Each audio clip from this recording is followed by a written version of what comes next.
There was a Cotter and Haskett study out of Harvard Business School that found that companies with strong cultures, and I'm going to tie this together in a second, strong cultures outperform those with average cultures, not bad cultures, just average cultures, by 900% in share value. Welcome to Spill the Ink, a podcast by Reputation Inc., where we feature experts in growth and brand visibility for law firms and architecture, engineering, and construction firms. Now, let's get started with the show. Hi, everyone. I'm Stephen Gallo, your host and Vice President of Client Services at Reputation Inc. If you're new here, we're a PR and thought leadership marketing agency for B2B professional services firms, especially in architecture, engineering, and construction. You can learn more at rep-inc, that's Inc with a K.com. Okay, so most AEC firms track client experience, right? And many are actively working on culture, but the two are rarely connected. My guest today is Jerry Gennaria, President and CEO of TOKY, a full-service branding and design consultancy. He spent more than a decade helping AEC firms understand why that gap exists and what to do about it. He also hosts his own podcast, The Intangible Brand, which explores this intersection in depth. I've been on it. Go check it out.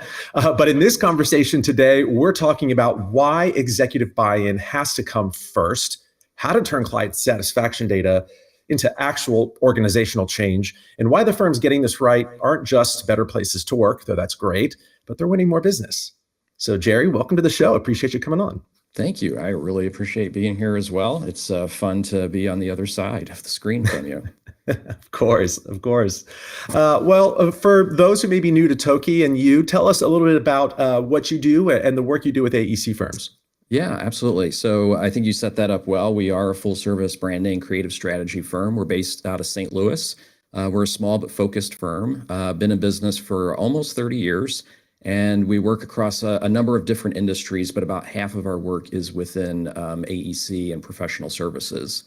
At the center of what we do is this philosophy that we have called branding from within. And I think it's relevant to what we're talking about today because it's really about these three components of brand: your brand position, what you do, who you do it for; brand experience that we're going to talk a bit about; your values, how your people behave; and then something we call brand truth, which is your unique point of view.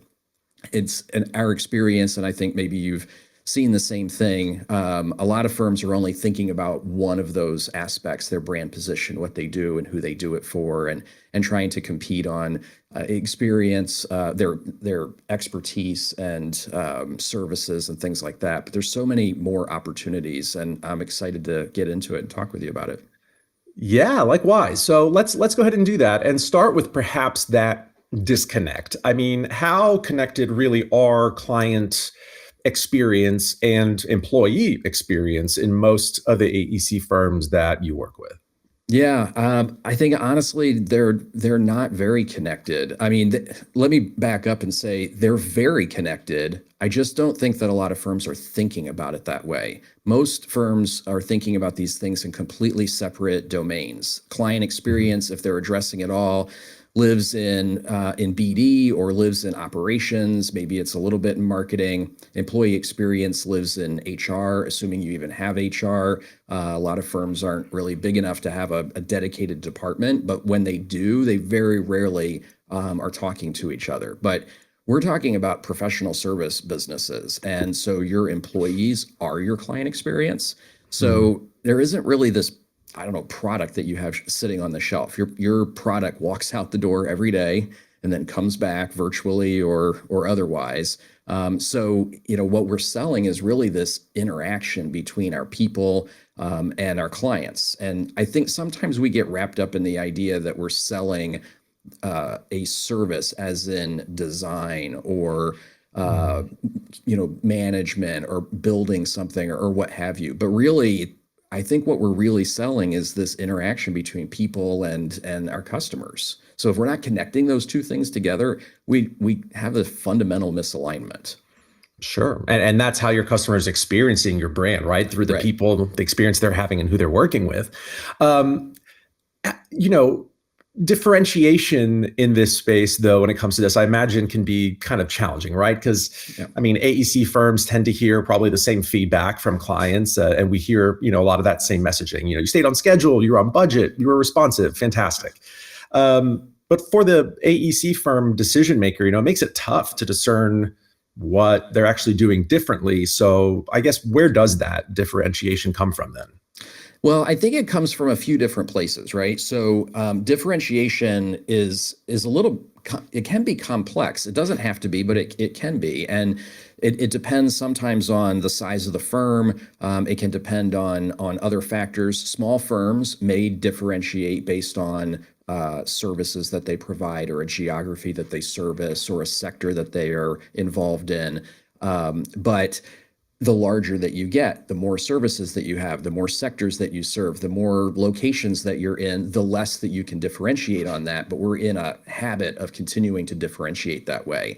So from there, I think there is a huge opportunity to differentiate based on the experience that you're providing to customers. What is it like to work with you? And I think a lot of firms they internalize that, and they want to talk about that. And so that's why we hear a lot of firms talking about things like collaboration or service or what have you. The challenge with those things is everybody says it, and it's really difficult to demonstrate that before you actually work with someone. So we often hear some variation of, well, once you work with us, you'll understand the difference. Well, the problem is you've got to get them to work with you first. So you may need to have something a little bit more. So that could mean that you have a quantified way of talking about your client experience. We've seen some firms that are utilizing measurement tools, which we'll probably talk about in a little bit, but then actually using those measurements as justification for the what they're saying about their client experience. We've also and employee experience is in the same way, right? We do these best places to work types of things. That's a way of having external validation. Right. But we think that there's an additional way that you can differentiate, and that's, I mentioned earlier, brand truth. It's this idea of what is your unique point of view? How do you think? How do you approach the work that is not just we're experts at it?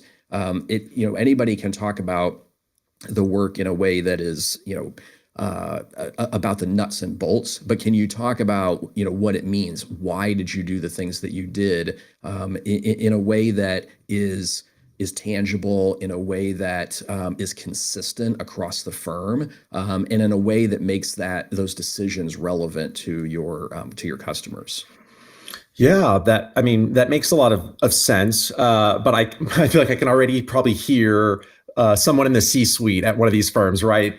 Maybe a bit skeptical, wondering, okay, sure, but how does this really affect the bottom line ultimately, right? Does this really have an impact there? And I guess, how do you combat that objection when you run up against that, trying to get that buy-in?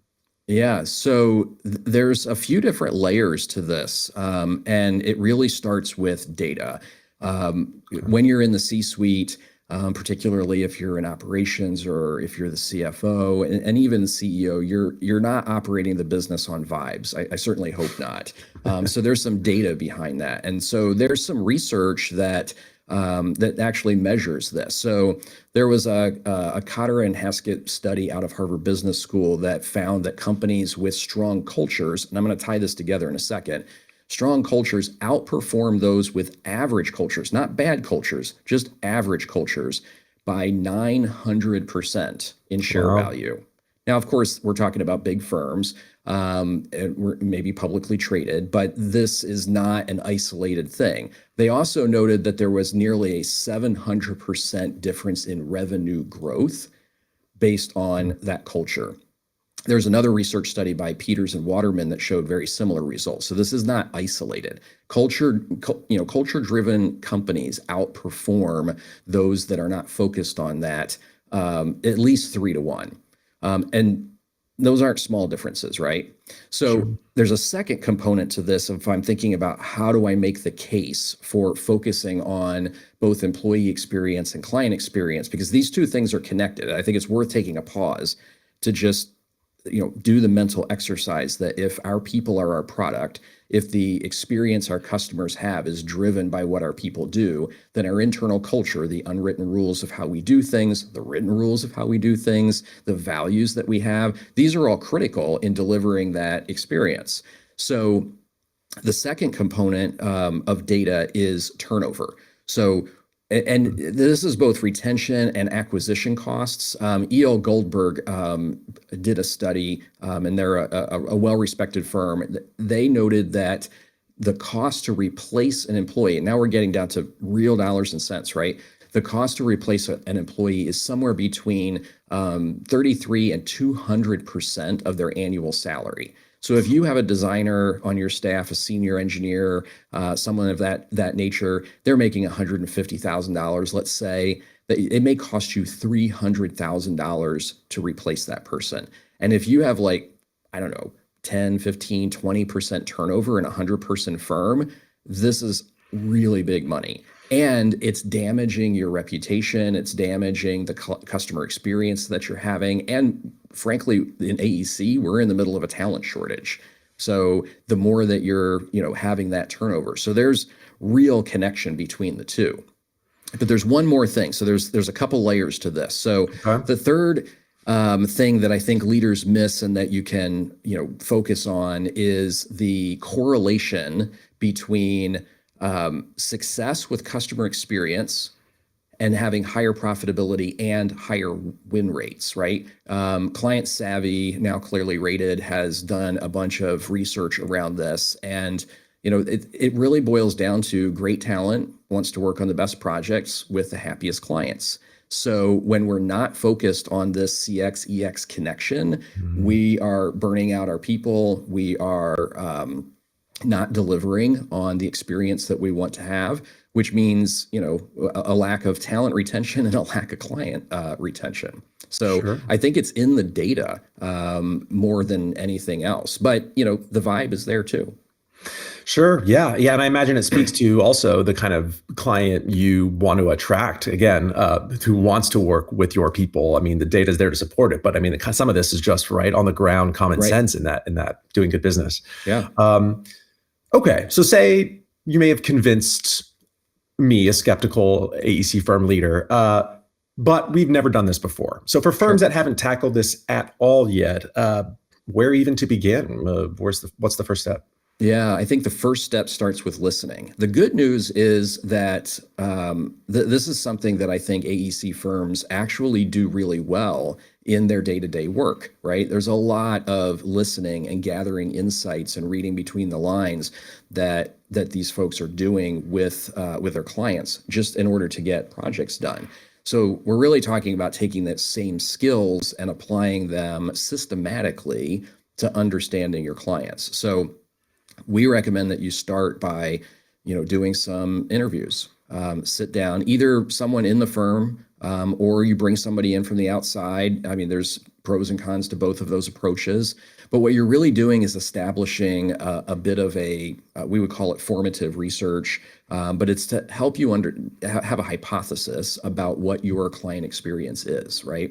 And to help you begin to understand the contours of the relationships that you have and what your clients are valuing about it and where they're having a disconnect.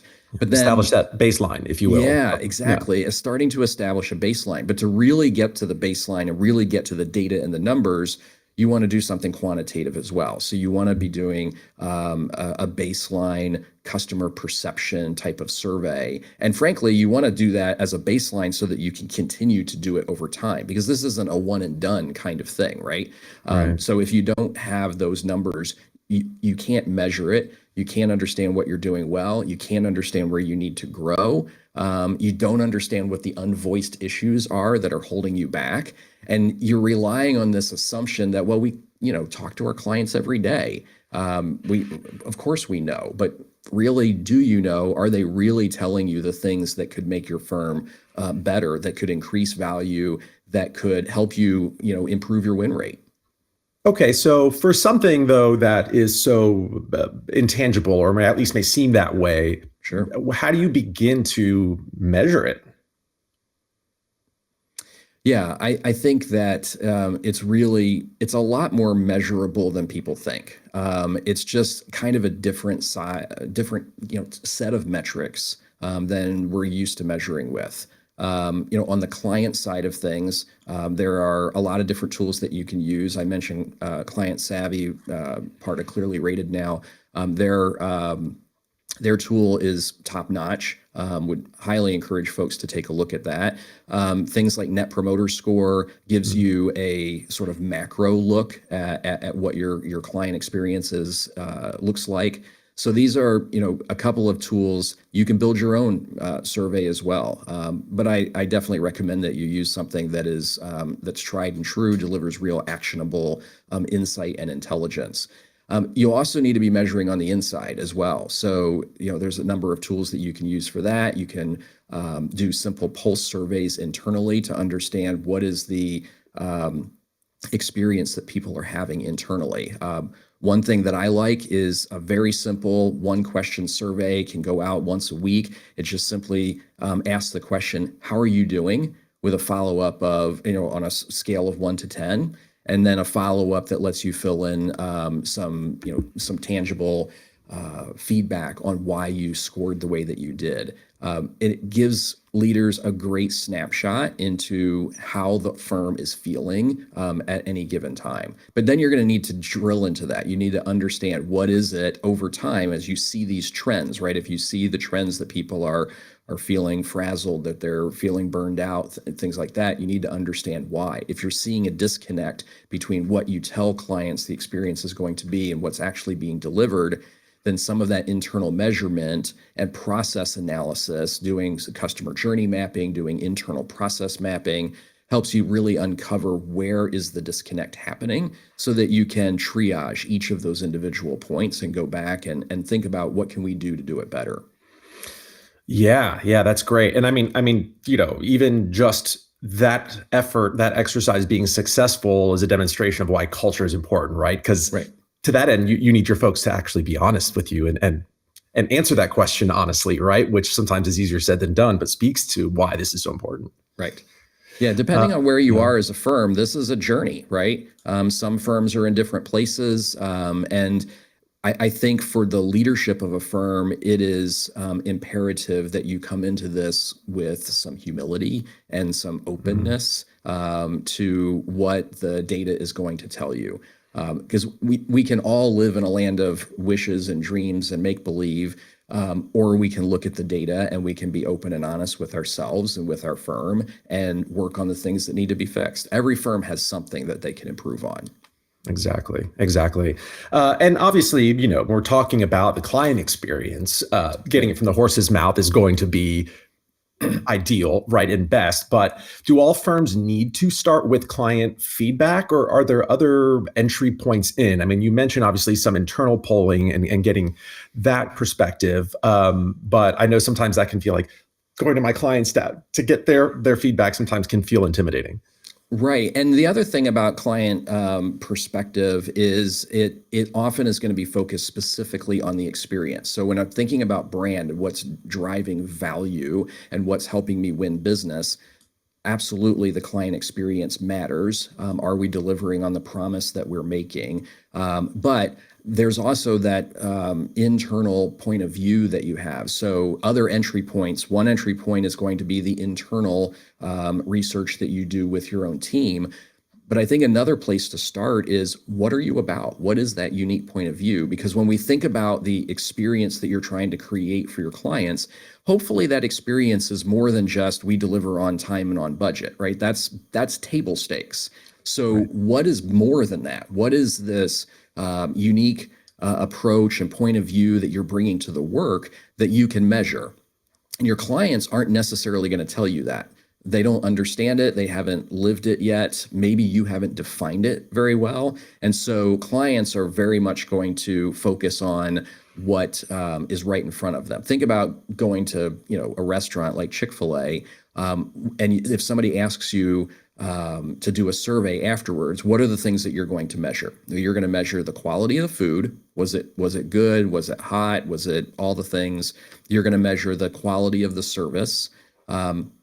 But what you're generally not going to tell them is about, something else that they could be doing or another product that they could be providing, because maybe you just don't know, right? Right. Maybe you don't Yeah. have any idea of what else they could be doing. So thinking internally about what that unique point of view is gives you a platform to say, this is what we're about, and this is how we're going to shape our internal and external experiences to deliver on that. Yeah, and that's, such a great example when we think about even just the customer client experience. An example like, right, McDonald's versus a Chick-fil-A. Just some of those things that may seem intangible, but you can really measure it when you think about how you walk away from those experiences. Say what you will about how you feel about the food, but in Right. terms about, the customer experience, can you dig into that a little bit in terms of how that comes into play and that parallel, I guess, with a B2B professional services firm? Well, yeah. So let's talk about McDonald's and Chick-fil-A for just a second, and then what does that mean in terms of AEC and professional services. So if we just take a step back for a second and we think about the food at a McDonald's and a Chick-fil-A, the difference in the quality of the product is not that great. People will argue different sides of it, right? Sure. You're going to bring out all the evangelists now. All the evangelists. I love Chick-fil-A. I think that their food is good, but it's not fine dining, right? Sure. Where is the difference? The difference is in the experience that you're having. Chick-fil-A has somehow mastered the ability to have teenagers consistently say, my pleasure when you say thank you. Every time, never fails, every time. And if you have a teenager and you've ever tried to get them to do anything, getting them to do something every time without fail, with a smile on their face, I don't know how they do that. Impressive. It's very impressive, right? And it extends beyond that. Like, they're thinking innovatively about the experience. They are thinking about, how do we get people through this line as fast as possible? Not because we want to turn over customers faster, but because it's better for you, right? Their mobile app, the way you can scan a QR code when you come up to the drive-through, all the different things that they do, and they're constantly thinking about new ways to make that better. And if you've sat in the drive-through line there, they're not just thinking about you. They're also thinking about the team members, right? So they have this experience where at high peak times, they're going to have multiple team members, even though that it's a higher cost to them to have more team members on staff. They're going to have them out there. They're going to have them with their iPads taking your order, but they're building infrastructure for them, little places that they can go to be warm or stay cool or what have you. They're thinking about not just you, the customer, but also the employee, and how do those two things connect together. We're not going to get a smile and a my pleasure from somebody who's freezing to death or boiling hot, right? Right. So you take care of the employee, they take care of the customer. And that's where this starts to extend into the work that we do in AEC or any kind of professional services. Yes, we have to deliver the product, we have to deliver the design, we have to deliver the building, whatever it is that we're doing. But how do we make the customer feel? How do we make the experience different and better? And how can we be thinking innovatively about that? And that often is internal. It can come from the outside. We can talk to our customers, understand the pain points that they're having. But I think that the biggest opportunity is actually to look outside of our businesses, outside of the world of professional services and AEC, and think about what is the experiences that we have when we go somewhere else, like a Chick-fil-A, like a Disney, wherever that might be. And what about that might translate into our business? And how can that be something that creates a better experience for our team, for our clients, potentially even drives revenue? So think about this for a second. Disney. You go to Disney and, the park is vast and there's so many rides, and some of them are, things that have really long lines. That's at any other park, that's a terrible experience. At Disney, they've thought about this in depth, right? So first of all, the line that you're in is carefully designed to make it as pleasant of an experience as possible, to minimize your ability to see how long the line is, right? So let's stop for a second and think about, what does that mean for professional services? if our customers think that they're way back in the queue, and they see something that's giving them, visibility into a long wait time or response time, then that creates a bad experience, even though the wait time might be long. And that could be as simple as, hey, we're going to put a process in place that says when a customer reaches out to us, we're going to respond within a certain period of time. Or maybe we're going to put something in place that says we're going to make sure that we're reaching out proactively on a certain cadence, regardless of whether or not we have something to say, and even if it's just to inform them that things are going to be a little later than they were going to be. That's all about curating that experience. But Disney takes it a step further, and they created the Fast Pass. So now you can jump the line, which has created opportunity both for the guest to have a better experience on their terms, right? I get to choose which rides I want to use my Fast Pass on. But it's also created a revenue opportunity for Disney as well. So they're giving the customers what they want. At the same time, they're able to monetize that. So I think that we need to be thinking innovatively about experience and how we create a better experience for our clients, and look outside our own businesses to figure out ways that we can apply the things that make us happy as consumers. Yeah, oh, absolutely. I love that. And so many lessons to be learned when you kind of look outside of your own silo, your own sector, if you will. And that's such a great point. Okay, so we've talked about kind of collecting this data, understanding that baseline, but to shift from data to change, how do you make that jump? I mean, let's say you've identified some pattern in the data. How do you trace that pattern back to its root cause to actually do something about it? Yeah, so this is where our MBA friends have developed a technique that we really like, and I think that they stole it from toddlers. So if you have kids or kids somehow in your life, and they're at that toddler age and they've started to learn how to talk, okay, you're experiencing this. She turns 4 in a week. Perfect. So in the thick of it. I'm guessing that she asks you a lot of questions. Incessantly. And I'm guessing when you answer the question that it's usually followed by a very specific question. Why? Precisely. Right? And Always. And toddlers have an unlimited capacity to ask why. And what they are doing is what our MBA friends call root cause analysis. We sometimes call it the 5 whys. You can do fancy diagrams like the fishbone diagram to figure it out. But really all you're doing is saying, okay, we heard this. Why is that happening? But you don't just answer the question, why is it happening? You continue to drill down and drill down and drill down, continually asking the question, why, until you get to the root cause. Now, there's probably things that need to be fixed along the way, but those are often symptoms of the underlying problem. It's no different than going to the doctor. He listens to all of the symptoms that you give him, and a good doctor doesn't just give you some medication to deal with the symptoms. They try to drill down and figure out, well, why are you experiencing that, right? If you're feeling lightheaded and dizzy, they can give you some, maybe some anti-dizzy medication. That's treating the symptoms. Maybe the real problem is that you have low blood pressure. Well, they can give you medication for that. But if I go a little bit further, well, maybe it's because you're anemic and you have an iron deficiency. Maybe I can give you iron supplements for that, but maybe I should drill a little bit deeper, right? And maybe there's a autoimmune problem that's causing the iron deficiency that's causing you to be dizzy, right? That's the kind of root cause analysis that I think we need to, become detectives in our own organization to figure out. Detectives, indeed. Yeah, because it requires that persistence, that follow-up. And I'm going to remember that next time I'm exasperated. I'll be like, no, she's just developing a great investigative skill and rooting out client experience and understanding that. Well, and you have a background in journalism. It's the same thing that you were taught in journalism school, right? Yeah. You don't take the first answer that somebody gives you. You drill deeper and deeper and deeper until you get to something that is foundational to the question that you're trying to answer.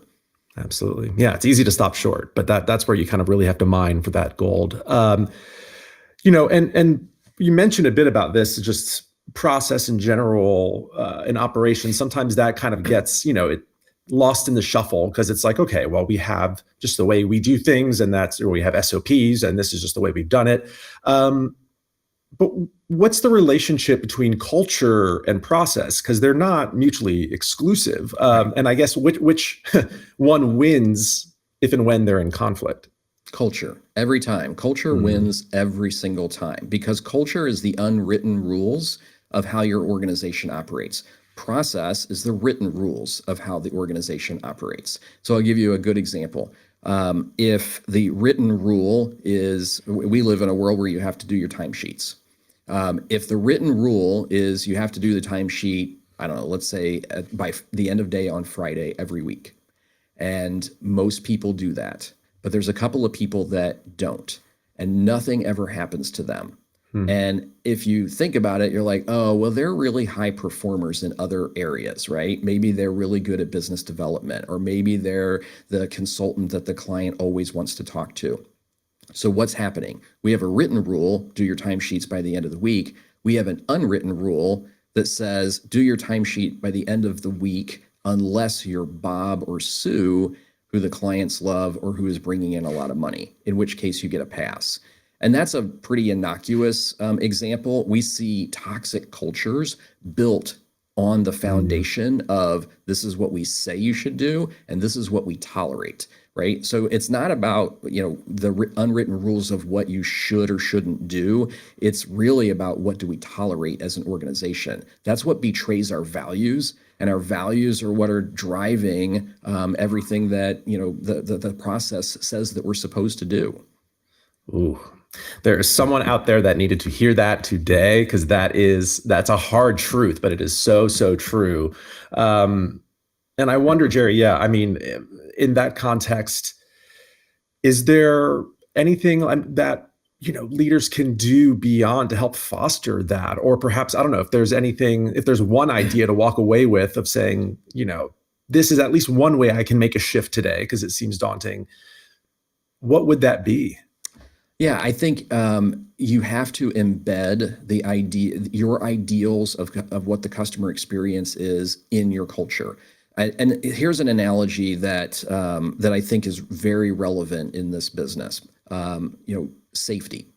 So safety is an incredibly important, vital aspect of the AEC industry. Especially in construction, but it's not limited to construction, right? Our project executives and managers are on job sites. We make sure that they have personal protective gear. We make sure that if you're up high, you're tied in, right? We have endless steps.